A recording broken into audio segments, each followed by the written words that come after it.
Hey, it's Rob here, aka the Orphic Creative, and today is a rather exciting day for me because I've just upgraded my laptop to the new 2020 MacBook Pro. So this is a decision which has been rather a long time in the making for me. I've been struggling for a while with running up against the limits of the processing power on my old 2012 MacBook Pro. So I've been aware for a while that I've needed to upgrade. Initially, I was thinking maybe I should ditch the Mac platform completely and go with a Windows laptop. And in fact, I was actually preparing myself for using Ableton Live as my main DAW of choice for that exact reason. But after spending a long time learning the ins and outs of Ableton Live, I came to realize that Logic just has the edge when it comes to software instruments and plugins. Now, Logic is not perfect by any means, and in fact, I've had some very frustrating problems with things like sidechained audio going out of alignment or automation not behaving in the correct way, and the program just seems a lot more buggy these days than it used to be. But man, you just can't beat those software instruments. I mean, particularly Alchemy, which is just... So after much soul searching and figuring out the finances, I have finally taken the plunge and opted for another slice of apple. Till death do us part, right? So I realized that there are probably quite a few of you in the same boat where you might have an older Mac and you're wondering whether it's worth stumping up all those magic beans in order to upgrade. And man, that's a lot of beans. That Apple tax has got pretty steep in the last few years. When I bought this MacBook back in 2012, I opted for the top spec processor and RAM options, and the total cost came to about £1,400. Now, I thought that was pretty steep at the time, given the fact that my previous MacBook only cost me about £1,000 only. But I have just paid an eye-watering total of £2,300 for this new MacBook Pro, again with the top processor and RAM options. And that is only with an education discount, which I got through my lovely wife Rachel, who is a teacher. Good grief, Apple, that is one very hard pill to swallow. So you would be more than justified in wondering, just as I have been doing for the last 2 years, whether all this is really worth it or whether you should just soldier on with what you have. Now, obviously I make videos as well, such as the one you're watching now, so my choice of processor and spec options was also influenced by that. But I think actually a lot of music producers these days are in the same boat. I think we're finding it more and more necessary to be multimedia friendly in order to stay relevant, and I think that's a trend that is only going to continue in the future. So hopefully this will also be relevant for most of you. Now, I'm not going to go into a lot of detail about all the various Mac products that are available at the time of this video. There are plenty of other comparison videos on YouTube that can do a much better job of that than I can, and 6 months down the line, it's all going to be obsolete anyway. Again, what I'm trying to look at here is whether the exceedingly high cost of upgrading your laptop is really worth it in terms of increased performance. So comparing an 8-year-old MacBook Pro to a brand new one should be a pretty good way of doing that. So in order to make this test as objective as possible, I have completely wiped this old MacBook Pro and I've gone ahead and installed the latest operating system on it. It's also previously had an SSD upgrade and also a RAM upgrade, so it's got the maximum amount of RAM in it and has a nice fast SSD drive instead of the original hard disk drive that it would have had. So basically this laptop is now the very best that it could possibly be, which I think is only fair if we're going to be comparing it to a brand new one. And let's be clear, this laptop is still fast. I mean, it would still trounce most 8-year-old Windows laptops. And in fact, once I'm done with it, it's going to be going on to a whole new life with my wife Rach, who, as I mentioned, is a teacher. So there is still plenty of life left in this laptop, but actually what we really want to compare here is how it measures up against an 8 years younger model when it comes to music production and to a lesser extent video editing. Okay, so let's take a look at how many instruments we can load into Logic Pro. Now obviously that's going to depend on what instruments you load, but what we're going to do here is I'm going to just load in a whole bunch of instruments into Logic in this 2012 MacBook until the point where the CPU is maxed out, and then I'm going to save that project and port it over to the new MacBook, and we'll see how much extra punishment that MacBook can take. Right, so we've got Logic open here, and I'm just going to open Alchemy because I know that that's quite processor heavy. Yeah, you can already see that as soon as I start playing, one of these processor threads is getting up to 50% already. So this is good, that's what we want. So let's just record in a little loop and then we'll keep adding to that.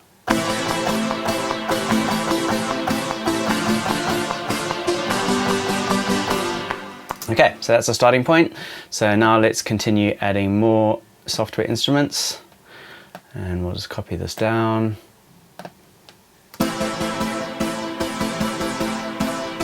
Okay, so what I'm going to do is I'm just going to add in a bunch of these. Right, let's see how we go. Oh, yeah, system overload already. Okay, that's too much for it to handle.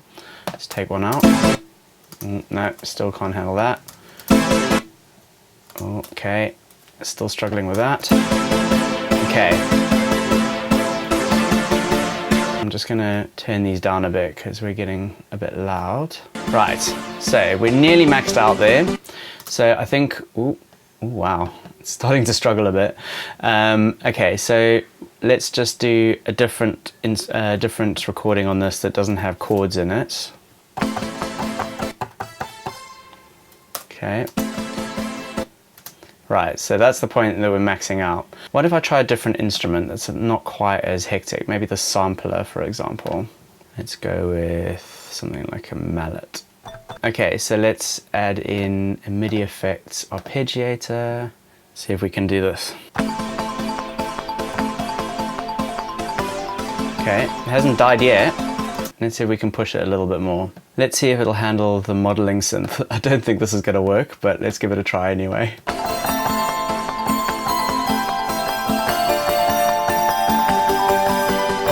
Laptop's getting quite hot.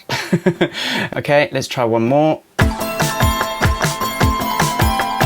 Okay, let's double up this then. Maybe have another 3 of those, perhaps. Still not maxed out. We need a pad. Pads are often quite hectic.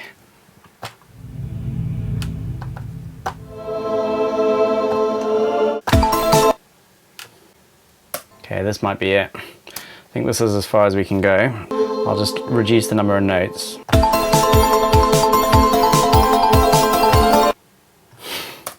It's weird how it's just stopping like that, because before it would have still carried on playing, but it would have been glitchy. I don't know whether that's something that's been added in later versions of Logic, I'm not sure.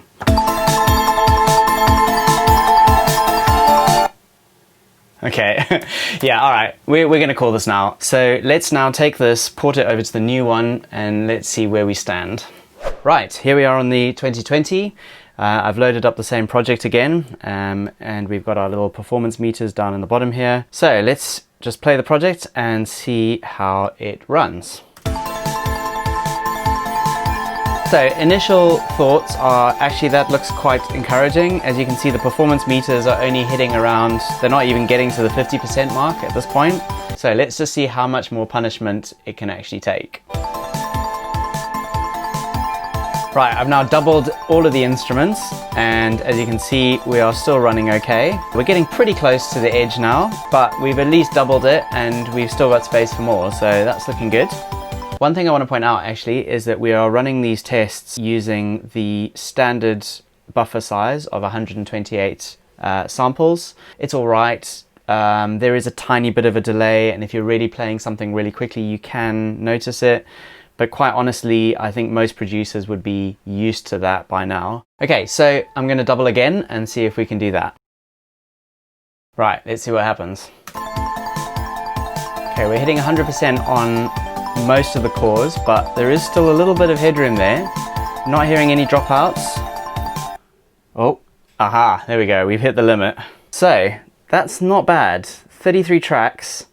So we basically tripled the amount of instruments over the 2012 MacBook. So actually, I'm quite impressed with that. I actually wasn't expecting to see that much of a difference in performance. I guess if I was to try and explain that, I would probably say that newer versions of Logic are optimized for newer systems. So most probably there is some trickery going on in the background that allows us to have more instruments working at the same time without necessarily increasing the CPU bandwidth by as much. Okay, so now we're going to do the same with Ableton. I have a new project open here, and I've loaded up a wavetable instrument because they tend to be the most processor hungry. And let's just record a little loop here.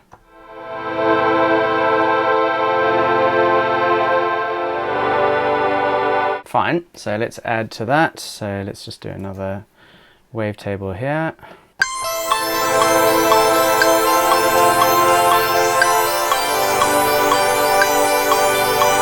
So we're already getting up to about 45% there. I tend to find that with Ableton Live, once you get above the 50% mark, things start to get a bit dodge. So let's just add another one in here.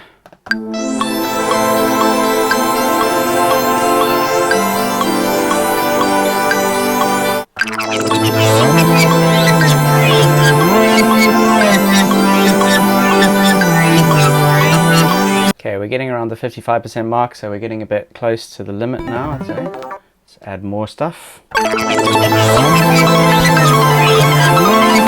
getting a bit noisy. Let me just turn these down a little bit. I'm still not hearing any dropouts, and we're well above the limit that normally I would expect to start hearing dropouts, but we'll keep going.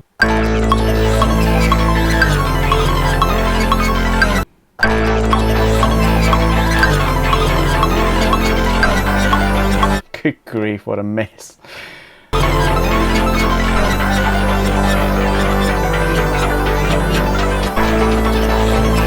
Okay, I mean, it's really difficult to tell because it's just such a mess anyway, but I think I'm starting to hear some glitching going on there. We need a bit of rhythm in there, don't we? Ooh. It's quite...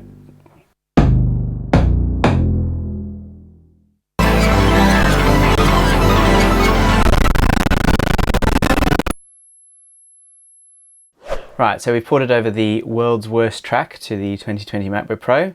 So let's see how it runs.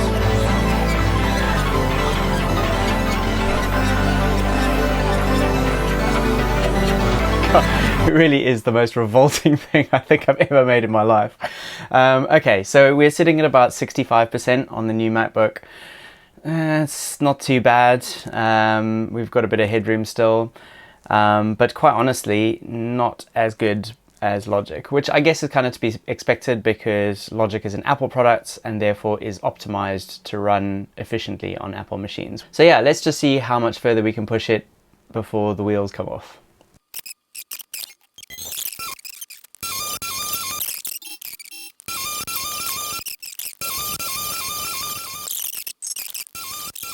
Oh, good God. Ah. Come on! I kind of wanted to max out now because I'm kind of getting bored of adding more tracks.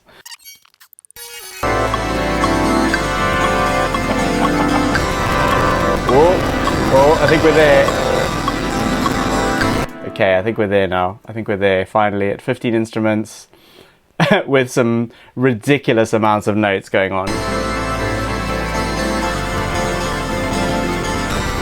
Yeah, there we go. 15 instruments is quite a lot more, to be fair, than what was on the 2012.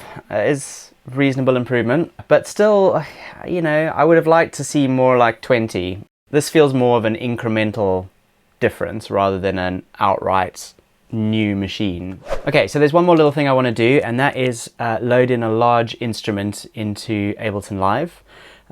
This is something which has actually caused me trouble before when I've been playing on stage and I've tried to add in an instrument, and actually the load time to load all the samples has actually been quite significant, and I've been like, come on, I need to play. So I'm going to start with the 2012 and then we're going to try the same thing on the 2020. So we have faster RAM and faster SSD on the 2020, so theoretically we should see better performance. So here we have the grand piano sample, which is rather large, and I'm going to just load this into a track now. Okay, that was pretty quick actually. There was no delay in samples there. Right, here we are back on the 2020 again, and I'm just going to go straight ahead and load the same patch. Okay, so maybe that was ever so slightly quicker, but really not very much in it at all. But that was very quick. I will say that. I mean, if I was on stage and I was playing, that wouldn't be an issue at all. Right, so I've imported the screen captures into Final Cut. And on the bottom here is the 2012 and on the top is the 2020. So you can see that there is a slight performance increase between the 2012 and the 2020, but not very much. We're talking maybe 2 seconds difference, which I guess can make a difference in a live setting. So yeah, a bit of a difference, but again, we're not seeing huge leaps forward in technology here. We're just seeing an incremental improvement over an older SSD on a 2012. All right, so after all of this, what can we conclude? If you have an older Mac product and you're thinking about upgrading to the newest one, is it really worth it? My honest answer, I don't think so. Have I really seen £2,300 worth of performance improvements? No, I haven't. Yes, Logic was quite a lot better, which can be explained by the fact that it's an Apple product and they would optimize it to work on newer hardware. But live, yeah, it was a little better, but I would say incrementally better rather than a whole new world. When I upgraded from this old MacBook back in 2012, I saw quite a marked increase in performance in terms of music work and video particularly. And it was really like a whole new world for me. I was able to do things with my music that I wasn't previously. I was able to work on video projects that would have just been impossible before. I was really quite satisfied at the time that technology had come quite a long way since this laptop was made to when that one was made. And quite honestly, looking at these two side by side, I can't see that change. So will I be sending this back and going back to my 2012? No, I'm not going to do that. At this point, the production work that I'm doing needs more processing power, even if it is just an incremental improvement. But if you're in the same position and you are thinking about upgrading from an older machine, if your machine is older than 2012, then I would say, yeah, it's probably worth your while. Anything newer than 2012, I would say don't do it. Stick with what you've got. It's perfectly fine. As you've seen in these tests, even a 2012 stands up pretty well to a 2020. So a 2013 or a 2015 is going to be even better. So quite honestly, save your money. And I would say wait until Apple brings out an ARM-based MacBook Pro, because that's going to be a whole new processor. They're going to re-optimize everything for that new processor. And I think that is when we're really going to see some performance boosts over something like this 2012. So yeah, that's my verdict. It's quite a disappointing one, to be quite honest with you. I was definitely expecting more from this 2020 MacBook Pro. Alright, so that's it guys. Thank you so much for watching. If you've enjoyed this video, thumbs up, thumbs down, comments, anything to help the algorithm really would be wonderful. And yeah, we'll see you again at some point in the future for more music related awesomeness. Ta-ta!